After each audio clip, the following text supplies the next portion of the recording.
শঙ্করাচার্যের শিষ্য গোবিন্দ। সবাই জানে গোবিন্দ তো রান্না করে, গুরুদেবের রান্না করে, আর লেখাপড়াটা একটু কম জানে, আর ও আর কি। তো বড় বড় শিষ্য সব শঙ্করাচার্যের, সব দিগ্বিজয় পণ্ডিত, সব সব শিষ্য, তোটক, সুরেশ্বর, এ সমস্ত বড় বড় শিষ্য সব শঙ্করাচার্যের। বিকেলবেলার সময় হয়ে গেছে, সে সময় উনি ব্যাখ্যা করতেন, উপনিষদ ব্যাখ্যা করতেন। তো বলছেন আপনি আরম্ভ করুন। সব পণ্ডিতরা ঘিরে বসেছে শিষ্য। শঙ্করাচার্য বলছেন গোবিন্দ আসুক। একবার বললেন, কিছুক্ষণ পরে আবার বলছে আপনি আরম্ভ করুন। এক দাবড়ি দিয়েছেন, আমি বলছি না গোবিন্দ আসুক, ও না হলে আমি আরম্ভ করবো না।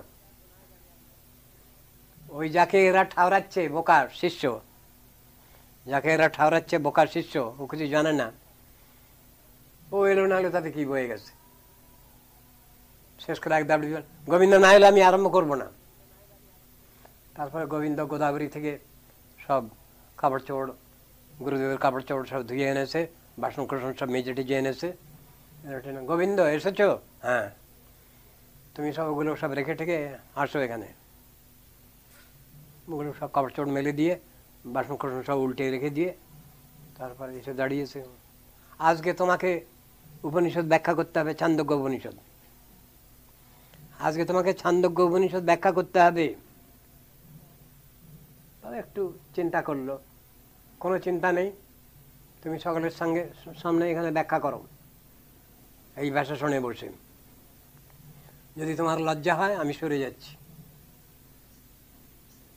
বসে গেল, ছান্দোগ্য উপনিষদ ব্যাখ্যা করছে। গোবিন্দ লেখাপড়া জানে না, কেন যা বলেছেন গুরুদেব, যা ব্যাখ্যা করেছেন, সেই সব যা শুনেছেন সব বলে যাচ্ছে।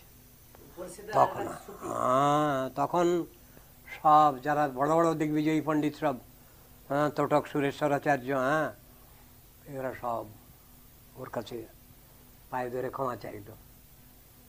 আমরা জানতাম না গুরুদেব যে আপনাকে এইরকম ধর্মের করে মানুষ করেছেন, এইরকম ধর্মের করে আপনাকে এ করেছেন, শিক্ষা দিয়েছেন, জানি না।